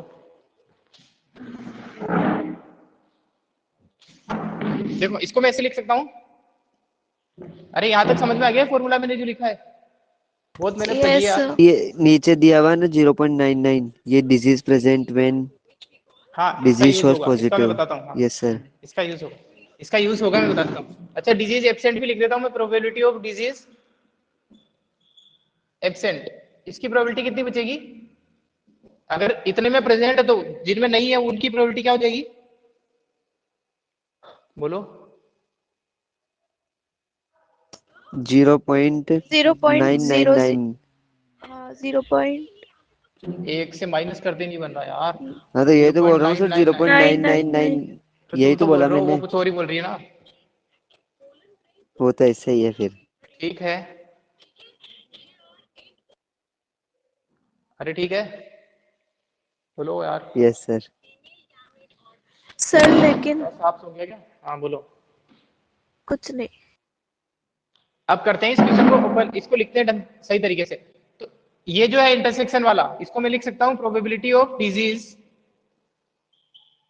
प्रेजेंट, डिजीज प्रेजेंट होने की probability into probability of test shows positive when it is present. वहां पर ने थोड़ा ये, इसको ऐसा नहीं लिखना चाहिए था, ऐसा लिखना चाहिए था, है ना। इसको अभी मैं कर दूंगा करेक्ट। ये जो लिखा है ना अपने, टेस्ट शोज पॉजिटिव जबकि वो प्रेजेंट है, ऐसे लिखना चाहिए था गिवन। ये कंडीशनल प्रोबेबिलिटी है, टेस्ट शोज पॉजिटिव व्हेन, तुम लोगों ने बताया भी नहीं इतनी देर से, इट इज प्रेजेंट। इसकी प्रोबेबिलिटी है 0.99। सही है ना यार? गिवन यस है कि सर। पॉजिटिव है, तब पॉजिटिव आने की प्रोबेबिलिटी है। यहाँ पे भी साइन चेंज कर दो सर सभी के। इन सब जगह बस ये आ जाएगा, ये गिवन है ना, कंडीशनल प्रोबेबिलिटी है ये टेस्ट के पॉजिटिव दिखाने की प्रोबेबिलिटी है जबकि वो प्रेजेंट है, ये टेस्ट के नेगेटिव दिखाने की प्रोबेबिलिटी है जबकि वो एक्चुअली प्रेजेंट है, एक्चुअली प्रेजेंट है। ये टेस्ट के पॉजिटिव दिखाने की प्रोबेबिलिटी है जबकि वो एक्चुअली एब्सेंट है, गिवन है ये टेस्ट के नेगेटिव दिखाने की प्रोबेबिलिटी है जबकि एक्चुअली एब्सेंट है। ठीक है ना? तो ये ज्यादा छोटा हो रहा है कि नीचे वाला दिख रहा है, नहीं दिख रहा तुम्हें? यहाँ लिख रहा हूं तुम्हें, इसका स्क्रीनशॉट लोगे तो फिर लिखूंगा ये कहाँ पे, नीचे वाला दिख जाएगा क्या सर लिखूंगा दिख तो? रहा है, दिख जाएगा सर। ठीक है चलो। यानी कि अभी ये जो काम हो रहा है, disease present intersection test shows positive, ये कितने तरीके से हो सकता है? Probability of disease present into probability of test shows positive given, ये नीचे आ जाता है disease present, disease present upon में टेस्ट के पॉजिटिव दिखाने के कितने तरीके हैं कि एक तो वो एक्चुअली में प्रेजेंट हो, एक तो यही आ जाता है पूरा disease present into probability of test shows positive upon disease present. और क्या तरीका हो सकता है डिजीज के प्रेजेंट पॉजिटिव दिखाने, सॉरी टेस्ट के पॉजिटिव आने का? बोलो, टेस्ट पॉजिटिव और कब आता है? जब ये नेगेटिव वो जब एब्सेंट हो। जब एब्सेंट हो, तो यहाँ पे भी आ जाएगा एब्सेंट, यानी कि probability of disease absent into probability of test shows positive when it is absent, test shows positive when it is absent। ये एक बार देख लो वापस से फॉर्मूला तुम। अब इन सबको मैं इवेंट का नाम दे देता, इस वाली इवेंट को तो बोल देता मैं ये प्रेजेंट, इस वाली इवेंट को तो बोल देता इवन, प्रेजेंट और एब्सेंट, प्रेजेंट होने को इवन और एब्सेंट होने को E2, और इस वाली इवेंट को ए बोल देता पॉजिटिव वाले को। इस तरीके से फिर अपन लिखते। क्लियर है ये? अब इनकी वैल्यूज रख रहा हूं मैं, डिस्कशन को वापस से देखना, समझ में आ जाएगा। वैल्यूज रख दो। डिजीज प्रेजेंट होने की प्रोबेबिलिटी कितनी है? बोलो बोलो बोलो। डिजीज के प्रेजेंट होने की प्रोबेबिलिटी 0.001 0.001 और test shows positive when it is actually present, इसकी प्रोबेबिलिटी कितनी है? 0.99 0.99 अपॉन 0.001 इंटू 0.99 प्लस डिजीज के एब्सेंट होने की प्रोबेबिलिटी कितनी है?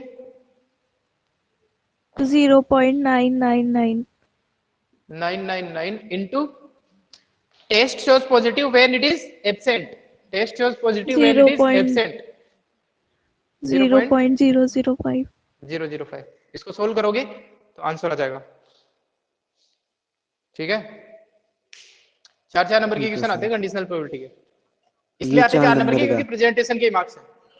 हाँ, यही नहीं है प्रेजेंटेशन के मार्क्स होते हैं कि आपको इवेंट को लिखना पड़ता है ना, टेस्ट या इस तरीके से भी करोगे तो कोई प्रॉब्लम नहीं होती, बस सारी चीज उसको पहुंच जानी चाहिए।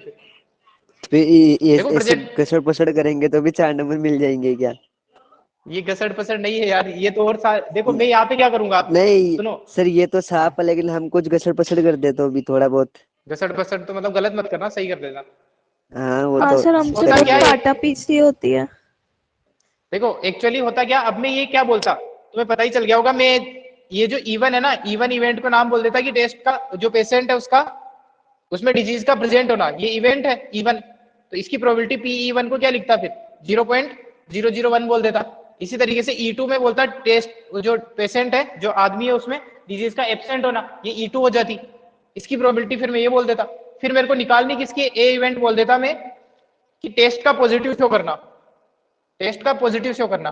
अब फिर मैं आगे आपके सामने लिखता कि probability of test shows positive जबकि इवन हो चुकी है, टेस्ट शोज पॉजिटिव जबकि इवन हो चुकी है। इसका मतलब इवन का मतलब जो डिजीज है वो प्रेजेंट है। तो जब डिजीज प्रेजेंट है, जब डिजीज प्रेजेंट है तो टेस्ट पॉजिटिव आने की प्रोबेबिलिटी कितनी है? 0.99 है।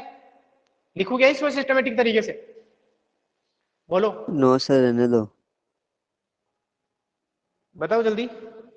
लिखना है तो रहने लिख दो देता हूँ, सर। इसे एक और क्वेश्चन को। रहने दो सर। ठीक है, तो करो इसको, और ये इसको वापस से प्रैक्टिस जरूर करना है इसे क्वेश्चन। लैंग्वेज बहुत बड़ी बड़ी होती है, इसमें कंडीशनल प्रोबेबिलिटी के क्वेश्चन काफी बड़े बड़े होते हैं, क्योंकि कहानी बनाई जाती है। अगर डायरेक्टली तुम्हें डेटा दे दे तो फिर कुछ नहीं है। जो अपने वो गार्डनर वाला क्वेश्चन किया था वो भी इतना बड़ा इसलिए ही था। तुम देख सकते हो कि सारे क्वेश्चन ऐसे ही बड़े बड़े हैं। Yes sir. स्क्रीनशॉट लो इसका, आगे क्वेश्चन करते हैं। सर अब कल करते हैं ना। नहीं, ऐसा ऑफर नहीं है। कल भी तो क्लास नहीं ली थी ना तुमने। मैं तो तैयार थी, ये मोहित की वजह से आपने नहीं ली थी।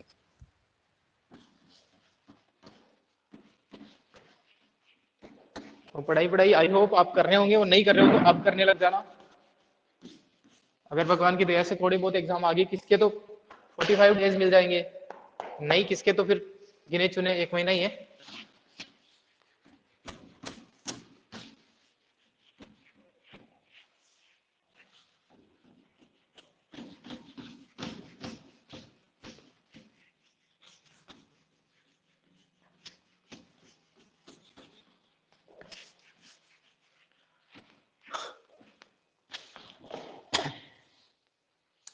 देखो और कोई क्वेश्चन इसका?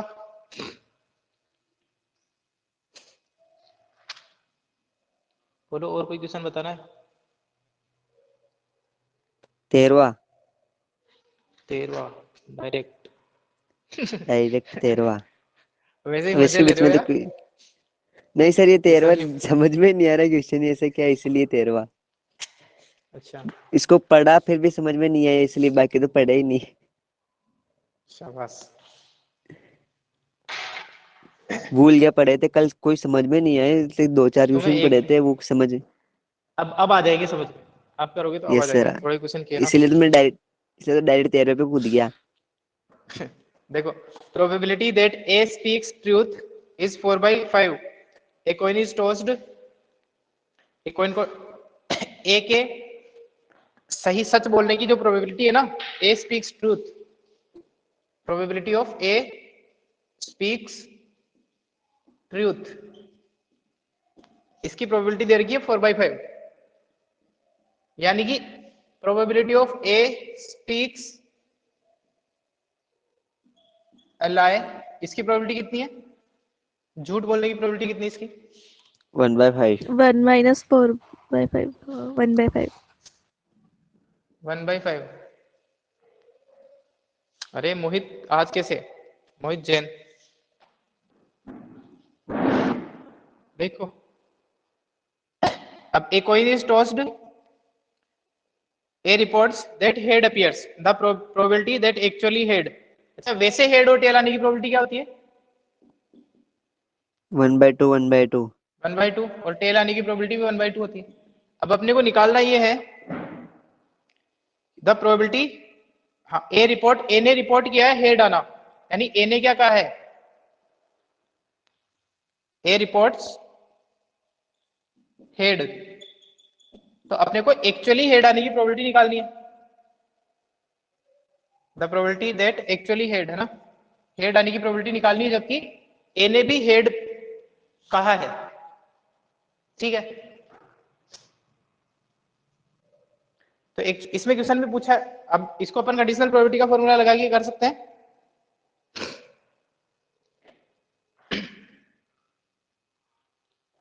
1 मिनट रुकना तुम लोग, इसको करना मैं आता हूँ 1 मिनट नीचे जाके। इस वाले क्वेश्चन को देखना, 1 मिनट आता हूँ।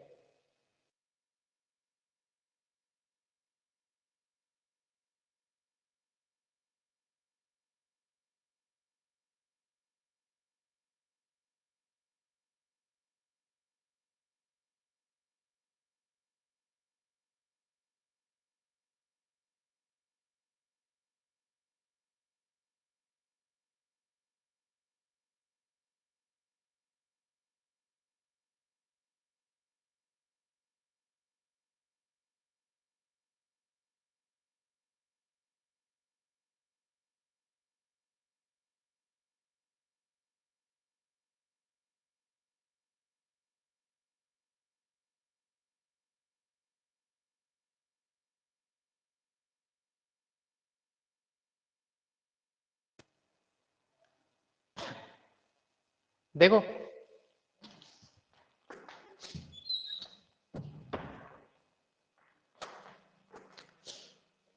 तो ऐसा हो सकता है कि head intersection A reports head upon probability of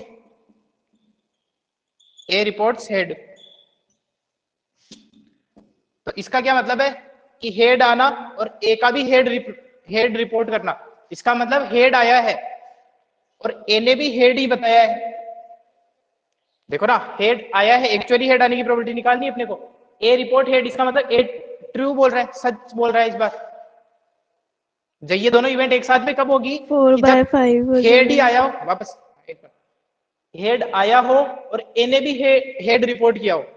ये दोनों इवेंट कब हो सकती है एक साथ? कि हेड आया हो और ए ने सच बोला हो। ठीक है ना?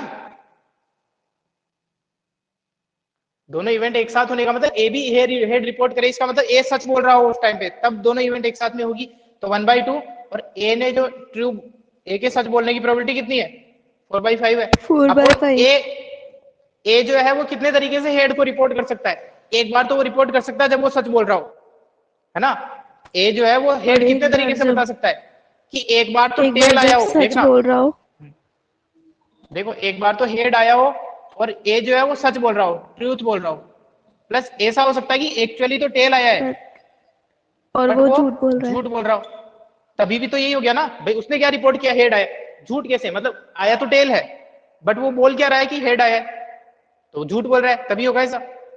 अच्छा क्वेश्चन है ये भी एमसीक्यू के हिसाब से। तो इनकी प्रोबेबिलिटीज को लिख दो 1/2 into 4/5 upon 1/2 into 4/5 plus tail आने की प्रोबेबिलिटी 1/2 1/2, इंटू उसके वन झूठ बाय बोलने टू की इंटू प्रोबेबिलिटी, वन बाय झूठ बोलने की फाइव प्रोबेबिलिटी 1/5। इसको सोल्व करो तो ये है 4/10 और नीचे अपन देखें तो 10, 4 और 1 5, 5/10 यानी कि 4/5। ठीक है ना? Yes sir. ऑप्शन दे भी रखा है क्या? हाँ है तो सही, 4/5 ए ऑप्शन। देखो इसका आंसर यही है क्या? 4/5 यस सर। यही है क्या? यस ठीक है सर। ना? तो इस तरीके से करना है। अभी एमसीक्यूज था इसलिए मैंने इसे बता दिया, वरना इसको भी वापस से सिस्टमेटिक तरीके से करते तो ये भी 3-4 मार्क्स का क्वेश्चन हो जाता। ये क्वेश्चन समझ तो आ ही गया होगा तुम्हें कि हेड आना और ए का रिपोर्ट हेड करना, दोनों चीजें साथ में तब हो सकती है जब हेड आया हो तो हेड आने की प्रोबेबिलिटी 1/2 और उसने भी हेड बताया तो इसका मतलब वो सच बोल रहा है, तो 4/5। अब वो रिपोर्ट जो हेड कर रहा है वो दो तरीके से कर सकता है कि या तो वो सच बोल रहा हो या तो झूठ बोल रहा हो। अब वो सच बोल रहा है और फिर वो हेड रिपोर्ट कब करेगा? जब हेड आया हो एक्चुअली, तो हेड आना और ट्रू बोलना। अब एक और तरीका है कि वो हेड आना बोल सकता है जब वास्तव में तो टेल आया है, तो टेल आने की प्रोबेबिलिटी इनटू उसके झूठ बोलने की प्रोबेबिलिटी, तो इसको मैंने कर दिया मल्टीप्लाई।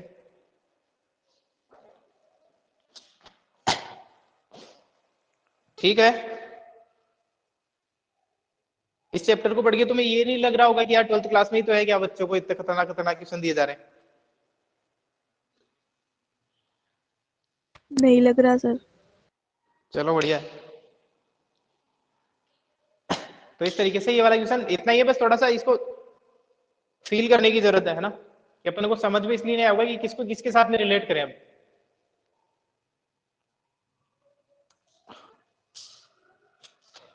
एक ही बताए 14th क्वेश्चन और बचा, वही बता देता हूँ फिर। वही भी नहीं बचा कि यार बीच में बहुत सारे बचे वैसे तो। इसके बाद अपन रैंडम वेरिएबल देखेंगे।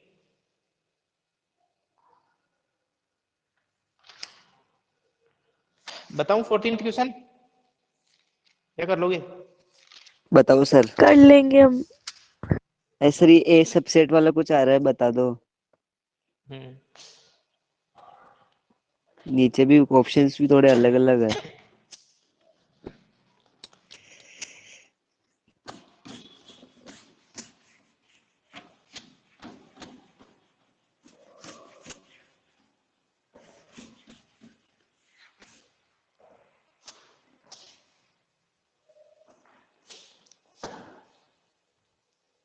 सर आप क्लास कितनी बजे तक लोगे एक बार बता दो 1:30 तक। ठीक है। 1:30 1:35। नहीं बस देखो, if A and B are two events such that A is a intersection of, sorry, A is a subset of B and PB is not equal to 0, PB is not equal to 0, देखो ऐसा है, ये जो A है ये इसका subset है, B का ही सबसेट है ना ये, हाँ, तो ऐसा होगा, सबसेट का मतलब पूरी तरीके से उसके अंदर आ रहा हो, और सबसेट में कई बार इक्वल टू को भी कंसीडर कर लिया जाता है, इक्वल टू को कंसीडर करने का मतलब ये है, 1 मिनट में आता हूँ वापस से। सर 1 मिनट रुकना, मैं भी आ रही हूँ, पापा बुला रहे।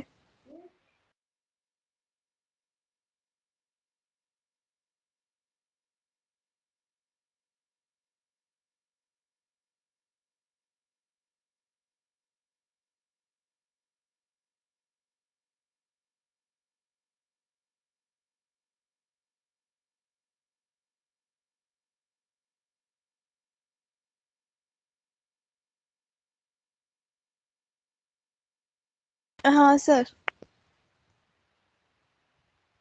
सर है ही नहीं क्या? हाँ सर। गए क्या? पागल है क्या? पैसे दे रहे थे वो। क्यों? हमारे कोई आया हुआ था, जो जाते हैं, जो पैसे दे के जाते हैं ना, मजा आ गया। इसलिए तो दीदी में।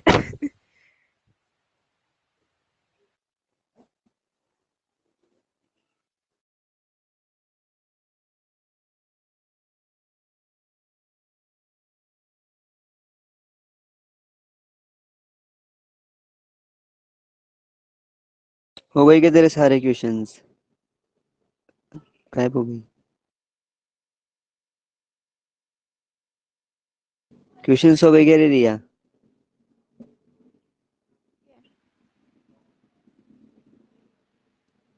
किसके? तेरे मैथ्स में इस एक्सरसाइज के बाकी क्वेश्चंस नहीं, 2-4 किए थे कितने? बस।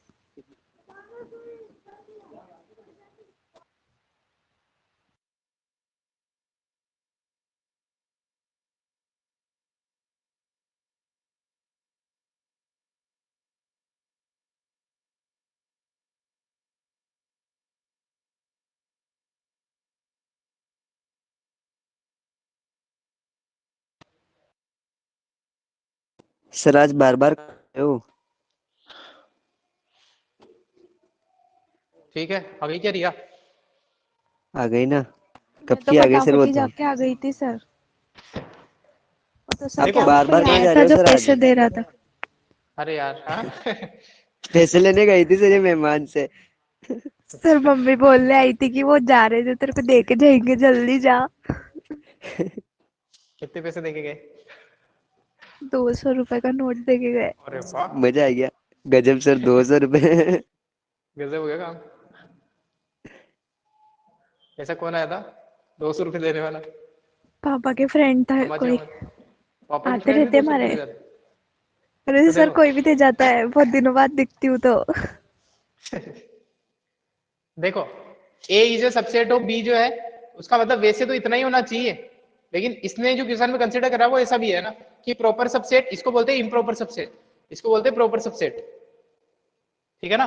तो प्रॉपर सबसेट इक्वल टू का ये जो केवल सबसेट है उसका मतलब इससे भी ले लिया जाता है, तो इस कंडीशन को भी अपन लेके चलेंगे कि या तो ऐसा बना हुआ होगा, मतलब इवेंट ए के जो सारे एलिमेंट है वो पूरी तरीके से इवेंट बी के अंदर आ ही रहे हैं, कम से कम ज्यादा से ज्यादा इक्वल हो सकते हैं, है ना? इस तरीके का फिगर है ए सबसेट ऑफ बी का मतलब। अब आगे इसने बोला है and probability of B is not equal to 0, obvious सी बात है, प्रोबेबिलिटी अगर बी 0 हो गई तो फिर ए भी 0 हो जाती है अदरवाइज, है ना? गिवन है कि प्रोबेबिलिटी, गिवन ये है इस क्वेश्चन में कि A is a subset of B and probability of B is not equal to 0, अगर प्रोबेबिलिटी ऑफ बी 0 होती है इसका मतलब वो जो सेट है वो है ही नहीं, तो बी नहीं है तो फिर ए भी नहीं होगा, तो प्रोबेबिलिटी का क्वेश्चन ही नहीं बनता फिर, ठीक है? आगे इसने पूछा है and then which of the following is correct, इनमें से कौन सा सही है ये अपने को बताना है, ठीक है? तो अपन चेक करके देखते हैं one by one. Probability of A given B, इसके बारे में बताओ जरा, इसको फिगर को देख के, ऑप्शन मत देखो फिलहाल, इससे कुछ बता सकते हो तुम? ए बिलोंग कर रहा है बी को, मतलब ए जो है वो बी का सबसेट है। नहीं, इसका मतलब देखो, इसका मतलब ये समझ सकते हैं अपन कि probability of A given B, हाँ हाँ, probability of B given A का तो कोई ऑप्शन इस पे प्रोबेबिलिटी दे नहीं रखा ना। सर, ये जो है ना, ए जो है ना, हम्म, ये ए और बी दोनों का इंटरसेक्शन है,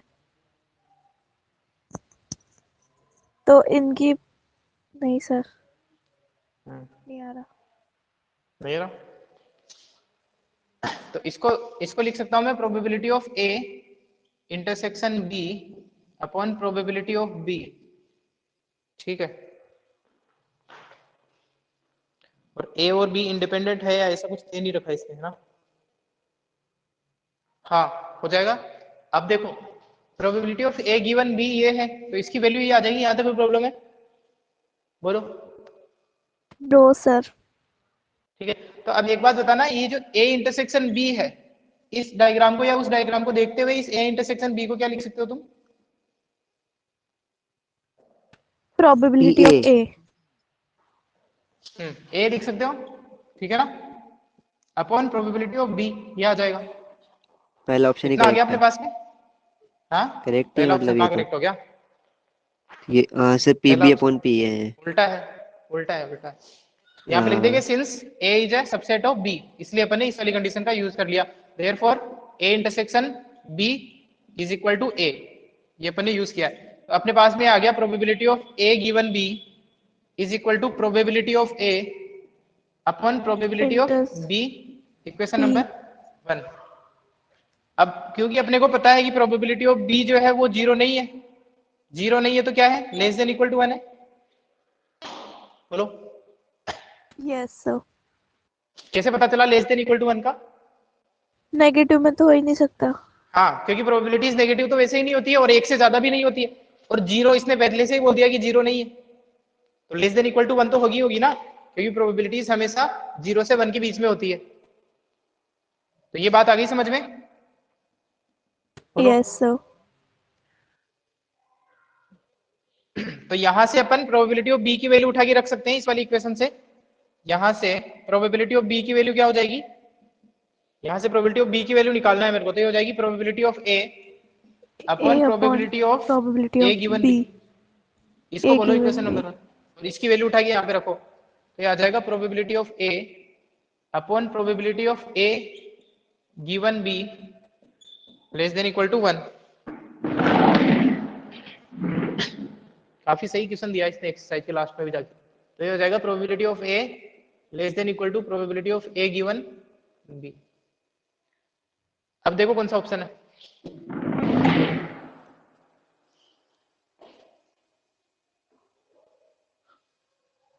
कौन सा ऑप्शन है? कोई सा भी नहीं है क्या? बी। B B. और ध्यान से देख ले मूर्ख, सामने आंसर लिखा हुआ है फिर भी। अरे सर इक्वल्स टू का साइन नहीं है। सी। सी। सी है ना? हाँ सी वाला। सी में बस ये यस चीजें सर। इधर उधर लिखी हुई है, अपन सी ने जो यस लिखा सर। है है। पी ए, इसको आंसर ऑप्शन चॉइस सी। इसी तरीके से इस पे भी क्वेश्चन बना सकता था, प्रोबेबिलिटी ऑफ बी गिवन ए पे भी क्वेश्चन बना सकता था। कैसा क्वेश्चन बनता है इस पे, बी इंटरसेक्शन ए, अच्छा ये तो वन ही हो जाता फिर, ये तो प्रोबेबिलिटी, ये तो वन ही हो जाता, बी गिवन ए तो, क्योंकि सबसेट है ना, तो ये आंसर हो जाएगा इसका।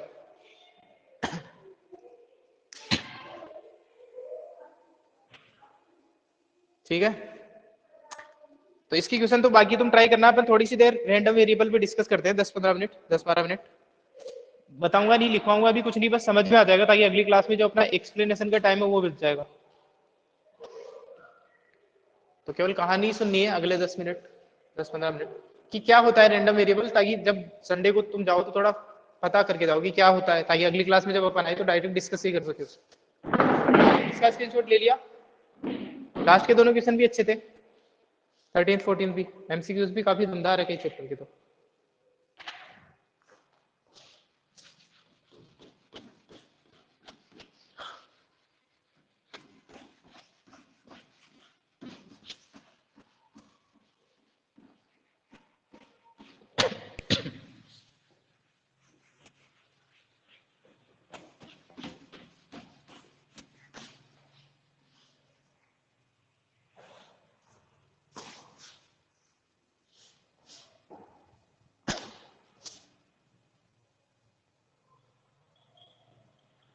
कुछ भी नहीं लिखना है, ये वाली चीज मैं वापस से लिखवा दूंगा, आज केवल समझ लो, स्क्रीनशॉट ले लेना।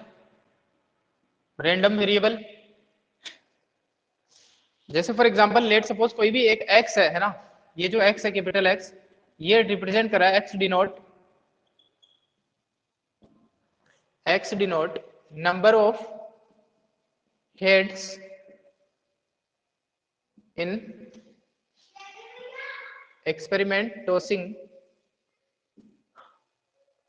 3 coins simultaneously।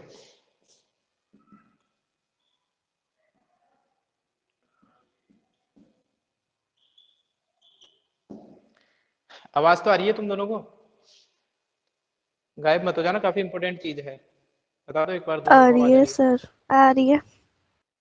ठीक है, एक्सपेरिमेंट है अपना, 3 कॉइन को एक साथ में टॉस करना है और कोई एक x क्वांटिटी है, जैसे अपन फंक्शन की बात कर रहे थे वैसे ये जो x है ये एक्चुअली फंक्शन ही होगा, आगे जाके डिफाइन करेंगे, अभी तो मैं फिलहाल इस तरीके से बता देता हूँ कि ये जो x है वो डिनोट कर रहा है number of heads in tossing a 3 coin simultaneously. तो पहले मैं इसका सैंपल स्पेस बना दूं अगर, तो इसका सैंपल स्पेस तो तुम्हारा रट ही गया होगा अभी तक, head head head head head tail, कितने आएंगे, कितने आएंगे इसमें? 8। 3 कॉइन को 8 आएंगे। हाँ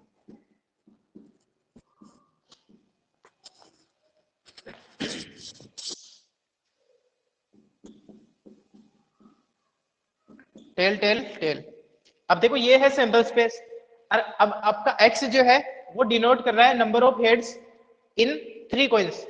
तो ये एक तरीके से फंक्शन का ही काम करता है x, इसको अपन रैंडम वेरिएबल बोलते हैं। अब इसका काम क्या होता है, इस तरीके से लिखा जाता है, देखो x, अब यहाँ पे जितनी भी एलिमेंट्री इवेंट है उनके लिए इस x की वैल्यू निकाली जाती है। लिख देता हूं मैं, जैसे फॉर एग्जांपल मेरे को x की वैल्यू निकालनी होती है, x for head head head.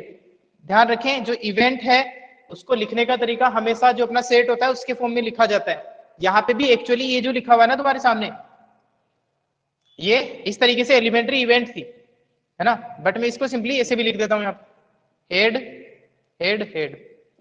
इसको एक्चुअल तरीका तो ये है लिखने का, क्योंकि इवेंट जब भी तुम लिखोगे एक्चुअली क्या लिख रहे हो, ये हेड हेड हेड जो तुम लिख रहे हो एक एलिमेंट्री इवेंट लिख रहे हो, एलिमेंट्री इवेंट लिख रहे हो तो तुम हमेशा सेट में ही लिखोगे, लेकिन sake of convenience upon direct उसको ऐसे भी लिख सकते हैं। तो इस वाले केस में किसको रिप्रेजेंट कर रहा है, नंबर ऑफ हेड को। इसका आंसर क्या लिखूंगा मैं कि x, इसमें कितने नंबर ऑफ हेड है, बोलो? 3। 3 है, तो इसका आंसर हो जाएगा 3। इसी तरीके से मान लो आपको पूछा है कि x है, कितनी एलिमेंट्री इवेंट है HHT इसमें, कितने एलिमेंट्री 8 है। इवेंट है, 8 है, HHT। इसके लिए इस x की वैल्यू कितनी आएगी, 2 आ 2। जाएगी। इसी तरीके से इस x की वैल्यू इसके लिए भी यस सर, वो तो और इसके लिए भी इक्वल हो जाएगी। 2 ही आ जाएगी, है ना। इस तरीके से नहीं लिखता हूँ, यस सर, 0 भी आ सकती है ना? नहीं आ सकती 0, वही बताऊंगा मैं। हाँ सॉरी, 0 आ सकती, कोई नहीं यार, 0 भी आ सकती है, नेगेटिव भी आ सकती है। क्या लिख रहा था, कौन सा बच गया, THH, ठीक है। और बाकी बाकी तो सब तुम लिख लेना,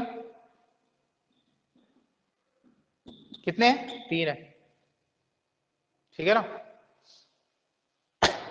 एक और एक्सपेरिमेंट लेता हूं मैं,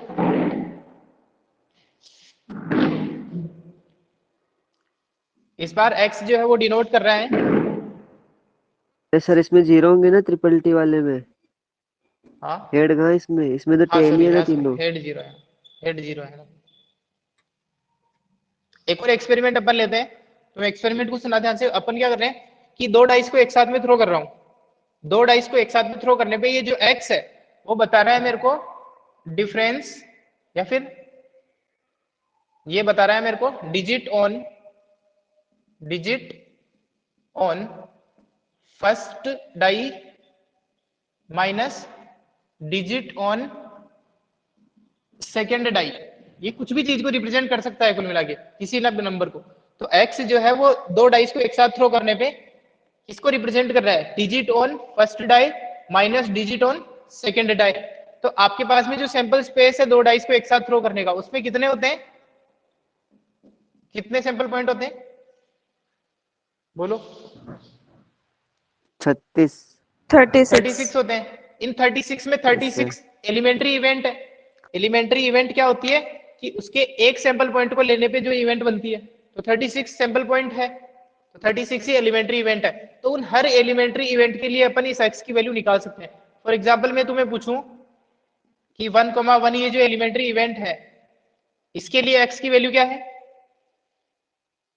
1 1 1 11 -1 that is equal to 0, digit on first die minus digit on second die.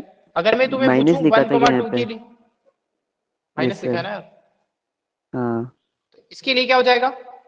-1 हो जाएगी। 1 -2 दैट इज इक्वल टू -1। और अगर मान लो 6 6 इसके लिए निकालने बोले तो वो 0। 0 हो जाएगी। तो इसका मतलब यस ये सर। है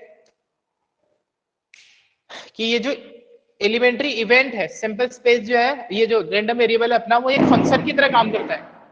एक ऐसे फंक्शन की तरह काम करता है जिसका जो इनपुट है, इनपुट तो कहां से दे रहे हो तुम? सैंपल स्पेस में से ही कोई सैंपल पॉइंट को इनपुट दे रहे हो, बोलो ठीक है? Yes sir. सैंपल स्पेस में से ही कोई सैंपल पॉइंट दे रहे हो, तो इनपुट जो है वो तो सैंपल स्पेस में से आएगा।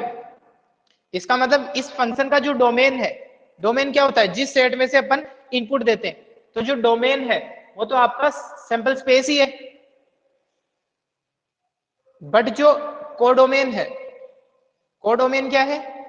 रियल नंबर का सेट है। इसका जो आंसर आता है वो क्या आता है? रियल नंबर आता है, ठीक है? बोलो। Yes sir. Yes sir. इसको अपन, तो आपका जो इसी को बोलते हैं रैंडम वेरिएबल, है ना? कोई भी रैंडमली एक वेरिएबल है, किसी इस तरीके से अपन कोई भी अलग अलग एक्सपेरिमेंट में अलग अलग कोई भी बोल सकते हैं। इसमें मैं नंबर ऑफ टेल भी बोल सकता था, ठीक है ना? Difference between number of heads minus number of tail, ये भी बोल सकता था। तो इस तरीके से रैंडम वेरिएबल डिफाइंड होता है। रैंडम वेरिएबल किसके लिए निकाला जाता है? सैंपल स्पेस के सैंपल पॉइंट के लिए निकाला जाता है। तो इस x का जो डोमेन है वो तो होता है सैंपल स्पेस का पॉइंट। ये फंक्शन की तरह काम कर रहा है, फंक्शन की सारी चीजों को फॉलो करता है। फंक्शन की सारी चीजें क्या होती है कि कोई ऐसा एक रिलेशन जो a टू बी डिफाइंड हो, बट a के हर एक एलिमेंट का यूनिक इमेज जो है वो b में मिले, यूनिक भी मिलेगा। ऐसा नहीं होगा कि x की किसी पर्टिकुलर वैल्यू के लिए 2 से ज्यादा आंसर मिल जाए। फंक्शन का मतलब क्या होता है? ऐसा नहीं होना चाहिए कि किसी इस पर्टिकुलर एलिमेंट के लिए 2 इमेज मिल जाए आपको, ऐसा नहीं होता है कभी भी। इसलिए इसमें भी ऐसा नहीं होगा। अगर इस हेड हेड हेड के लिए 3 है, तो ऐसा नहीं हो सकता है कि इसी सेम सिंपल पॉइंट के लिए कुछ और आंसर भी मिल जाए, ठीक है? बट फंक्शन में, अपने मेनी वन फंक्शन में ऐसा हो सकता था कि जो 2 अलग अलग है उनका आंसर सेम आ जाए। जैसे अगर अपन बात करें स्क्वायर जो फंक्शन होता है अपना, पैराबोलिक फंक्शन f(x = x²), तो इसमें अगर तुम -1 की वैल्यू निकालते हो तो भी 1 आती है, और +1 की वैल्यू निकालते हो तो भी 1 आती है, मेनी वन फंक्शन है। तो ऐसा इसमें भी हो सकता है, ऐसा इसमें भी हो सकता है कि देखो इस वाली इवेंट के लिए भी आंसर 0 आया था, x की वैल्यू, और इसके लिए भी x की वैल्यू क्या आई थी? 0 आई थी। क्लियर है? बोलो। Yes sir. तो फंक्शन की सारी प्रॉपर्टीज को फॉलो कर रहा है ये। जहां पे डोमेन का काम कौन करता है? सैंपल स्पेस करता है, कि इसी में से कोई पॉइंट उठा के इनपुट दोगे उसको और वैल्यू निकालोगे। और कोडोमेन का काम कौन करता है? रियल नंबर का सेट करता है ना? तो रैंडम वेरिएबल एक फंक्शन ही है। कहां से कहां डिफाइंड है? सैंपल स्पेस में से रियल नंबर के लिए, रियल नंबर के लिए डिफाइंड है। तो ये है रैंडम वेरिएबल। अच्छा, दूसरी चीज ये भी देखो,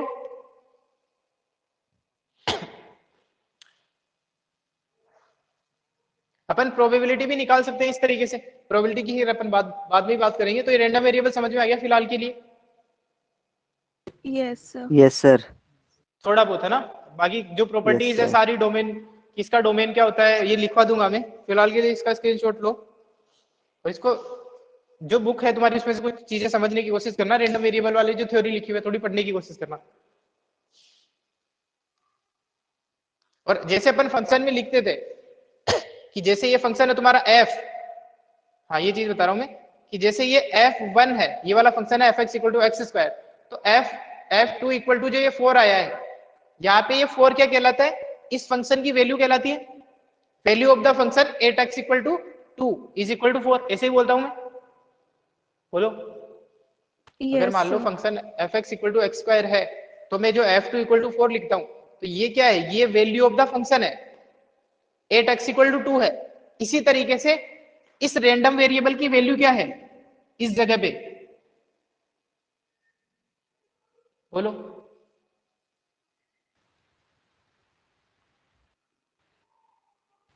थ्री। इस रैंडम वेरिएबल की वैल्यू 3 है। कहां पे? इस वाली इवेंट पे, इस वाली एलिमेंट्री इवेंट पे इस रैंडम वेरिएबल की वैल्यू 3 है। तो value of the random variable है 3 2 0। ये value of the random variable नहीं है, ध्यान रखना, ठीक है। यस। चलो इसको करना इतना। और एक काम और जरूर करना, संडे है कल, तो जो तुम्हारे थ्योरी लिखी हुई है बुक में रैंडम वेरिएबल की, स्टार्टिंग के 1-2 पेज वो जरूर पढ़ लेना प्लीज। आधा घंटा लगेगा क्योंकि इतना बता दिया तो समझ में भी इजीली आ जाएगा। और अगर एक बार रैंडम वेरिएबल समझ में आ गया तो आगे की दोनों एक्सरसाइज इजी है, स्टेटिस्टिक्स पे बेस्ड है। जैसे अपन वहां पे फ्रीक्वेंसी और उसकी टेबल बनाते थे 11th क्लास में 10th क्लास में, उसी तरीके से कुछ फॉर्मूले याद करके डायरेक्ट वैल्यू रख के वो करना है। थोड़ा प्रोबेबिलिटी से कनेक्शन है, ठीक है। इसको पढ़ना जरूर, प्लीज पढ़ लेना, लिख लेना कहीं कॉपी में, ताकि याद नहीं रहे, वरना तुम लोग क्या है भूल जाते हो। चलो क्लास एंड करता हूँ, इसका स्क्रीनशॉट ले लेना।